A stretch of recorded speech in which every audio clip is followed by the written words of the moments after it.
नमस्कार, आप देख रहे हैं 18 आवर्स स्वदेश मनी मॉर्निंग में आपका स्वागत है। आपके साथ मैं हूं मानसी दवे और भारतीय बाजार के लिए नए हफ्ते की शुरुआत कैसी होगी, एक ट्रंकेटेड वीक के बाद जब नए हफ्ते की शुरुआत हम करने जा रहे हैं, क्या लास्ट वीक के वोलेटाइल मूव्स आज इस हफ्ते भी नजर आएंगे या फिर लास्ट वीक के पॉजिटिव एक्शंस जो हैं वो भारतीय बाजार में फिर एक बार रिफ्लेक्ट होते हुए नजर आएंगे। इन तमाम चीजों पर फोकस रहेगा।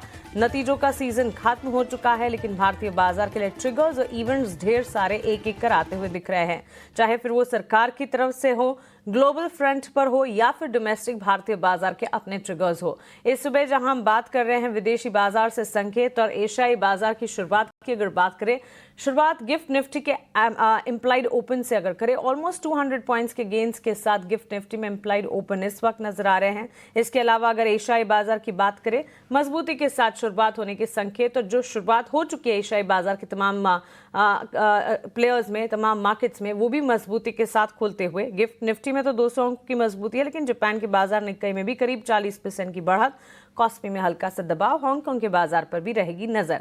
लेकिन ओवर द वीकेंड विदेशी बाजार से किस तरह के सेंटिमेंट्स आए, क्या कुछ न्यूज फ्लोज आए, डोनाल्ड ट्रंप, जेलेंस्की और साथ ही पुतिन की त्रिपक्षीय बातचीत की भी एक इंपॉर्टेंट ट्रिगर है, इस पर भी नजर हमें रखनी है, क्योंकि पुतिन और डोनाल्ड ट्रंप की तरफ से जो मीटिंग हुई, मीटिंग एक तरह से कह सकते हैं बेनतीजा ही निकलती हुई दिखी। हालांकि दोनों देशों के लीडर्स ने इस मीटिंग को काफी कंस्ट्रक्टिव बताया, गर्मजोशी से मुलाकात भी की डोनाल्ड ट्रंप और व्लादिमीर पुतिन ने एक दूसरे के साथ। लेकिन ये मीटिंग का जो एजेंडा था, उम्मीदें अक्रॉस द ग्लोब मार्केट्स की यही थी कि रशिया यूक्रेन क्राइसिस जो कि 3 सालों से चला आ रहा है, उस क्राइसिस को खत्म करने के लिए कुछ न कुछ ऐलान, कुछ न कुछ स्टेप्स लिए जाएंगे। लेकिन उस तर्ज पर कोई स्टेप्स फिलहाल आते हुए नहीं दिखे। इसी के चलते ऑफ कोर्स एक सेंटिमेंट जरूर बनता हुआ दिखा, क्योंकि यूएस और रशिया के लीडर्स एक दूसरे से मिले, कंस्ट्रक्टिवली मिले, सो सेंटिमेंट क्रिएट हुआ। दोनों देशों के बीच एक तरह से गर्मजोशी भी नजर आई। लेकिन जिस चीज़ के लिए मिले थे खास तौर से, उस पर कोई भी कोई सोल्यूशन रशिया यूक्रेन क्राइसिस पर फिलहाल तो नहीं बनता हुआ दिखा। हालांकि इस बैठक के बाद तीनों देश के नेता जो हैं, तीनों देश के लीडर्स हैं, उनकी तरफ से भी बयान आते हुए देखिए, ट्रंप की तरफ से, व्लादिमीर पुतिन की तरफ से और जेलेंस्की की भी तरफ से। और त्रिपक्षीय बातचीत को जेलेंस्की ने एक तरह से सराहा भी, और उन्होंने ये पॉजिटिव भी कहा कि तीनों देश जो है वो बातचीत करने के लिए तैयार है और पूरी तरह से कंट्रीब्यूट भी करेंगे इन टॉक्स में। लेकिन चलिए विदेशी बाजार के संकेत और ओवरऑल डेवलपमेंट ग्लोबल फ्रंट पर क्या कुछ हो रहा है, विस्तार से एक बार अभिषेक सत्यव्रतम से जान लेते हैं। गुड मॉर्निंग अभिषेक, कैसे लग रहा है विदेशी बाजार के संकेत? Mansi good morning. देखिए, संकेत जो हेडलाइन इंडेक्स क्या है वो तो अपने ज़्यादा काम के नहीं है। बाजारों की नज़र यही थी कि ट्रंप और पुतिन की जब बैठक होती है अलास्का में, तो वहाँ से क्या निकलता है। देखिए, सीज फायर को लेकर कोई समझौता हुआ नहीं है, कोई डील नहीं हुई है, और एक इसको कहा जा रहा है कि ये बैठक ये बेनतीजा खत्म हुई है। लेकिन दोनों देशों की जो मुलाकात थी, जो उनकी बॉडी लैंग्वेज थी, वो काफ़ी पॉजिटिव दिखी। और संभव यह है कि अब अगली जो बैठक हो उसमें वो मॉस्को में हो, और ये त्रिपक्षीय बातचीत भी, त्रिपक्षीय बैठक की ही बातचीत चल रही है। जेलेंस्की ने कहा है कि वो भी उसमें शामिल होना चाहते हैं। और ये बात सच है कि अगर रूस और यूक्रेन के बीच में शांति समझौता होना है, तो रूस और यूक्रेन के बगैर, बिना यूक्रेन को उसमें शामिल किए वो संभव नहीं होगा। तो देखते हैं कि आगे क्या होता है, उस पर नज़र बनी रहेगी।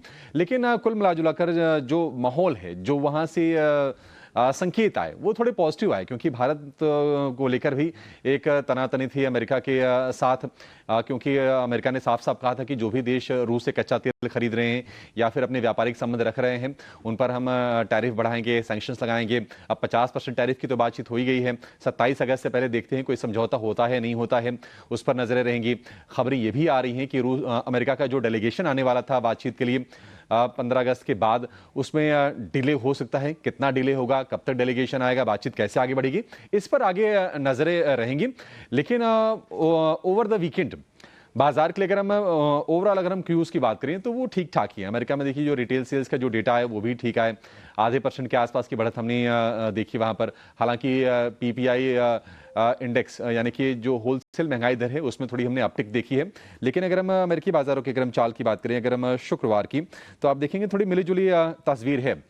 लेकिन अब पूरी की पूरी जो नज़र है वो है यूएस फेड की डिसीजंस आगे क्या होते हैं। उसके पहले जैक्सन होल की बैठक है 21 से लेकर 23 अगस्त तक, और अब उम्मीद ये बन रही है कि आगे जो पॉलिसी आएगी यूएस फेड की सितंबर वाली, 85% उम्मीद ये है कि उसमें दरों में 0.25% की कटौती होगी और बाजार धीरे धीरे इसको कहीं प्राइस इन करता जाएगा, इसको आगे डिस्काउंट भी करता जाएगा। एशिया की बात करें तो मिक्स वहां पर हम क्यूज देख रहे हैं। जापान की बात करें तो निकेई में करीब 200 अंकों के आसपास की तेजी है। कोरिया की बात करें, कोस्पी में करीब 1% की गिरावट पर हम कारोबार देख रहे हैं। लेकिन ब्रेंट क्रूड नरमी के ही संकेत दे रहा है। हमारे बाजारों के लिए निश्चित तौर पर एक अच्छी बात है। $66 के नीचे के भाव हैं। सोने की बात करें $3387 के भाव हैं, 3400 के नीचे ही हैं, तो उसको लेकर भी ज्यादा चिंता नहीं है। बॉन्ड यील्ड में हल्की सी स्पाइक हमने देखी है, 4.31 पर है यूएस के 10 ईयर की बॉन्ड यील्ड, और अगर हम डॉलर इंडेक्स की बात करें तो 98 के नीचे ही है, तो इसको लेकर भी कोई ज्यादा चिंता की बात नहीं है। और वैसे भी अगर हम भारतीय बाजारों की बात करें तो अपने डोमेस्टिक क्यूज पर आज भारतीय बाजार हम देखेंगे कि ज्यादा रिएक्शन देंगे, क्योंकि प्रधानमंत्री मोदी ने लाल किला से जो अपना संबोधन दिया, उन्होंने कहा कि डबल दिवाली होगी। जीएसटी के रैशनलाइजेशन को लेकर भी बातचीत हुई कि अब 2 दरें ही रह जाएंगी जीएसटी में, तो निश्चित तौर पर अपने बाजार के लिए ये बड़े ट्रिगर के तौर पर काम करेगा। और उसके बाद एसएनपी ग्लोबल के रेटिंग अपग्रेड के बाद कई सारे रेटिंग एजेंसी, कई सारी ब्रोकरेज फर्म्स के रिपोर्ट्स भी आई हैं स्टॉक्स को लेकर, तो कंज्यूमर वाले स्टॉक्स, इकोनॉमी से जुड़े स्टॉक्स निश्चित तौर पर आज भारतीय बाजार में फोकस में रहेंगे। एब्सोल्युटली अभिषेक, शुक्रिया आपका हमारे साथ जुड़ने के लिए और विदेशी बाजार के संकेत में बताने के लिए। हाँ, डोमेस्टिक मार्केट में जो एक के बाद एक पॉजिटिव न्यूज़ फ्लोज, ट्रिगर्स और बयान आ रहे हैं, उसका असर जो है कंजम्पशन वाले पॉकेट्स पर पड़ता हुआ दिखेगा। रेट सेंसिटिव स्टॉक्स पर भी हम एक इम्पैक्ट देख पाए हैं। और जीएसटी को लेकर जो ताज़ा बयान आते हुए दिखे हैं, प्रधानमंत्री नरेंद्र मोदी जी ने जो ऐलान किया है, दिवाली पर एक डबल गिफ्ट का भी उन्होंने वादा किया है, ये सारी चीज़ें जो हैं इम्पैक्ट करती हुई ज़रूर दिखेगी। और इसी कड़ी में आगे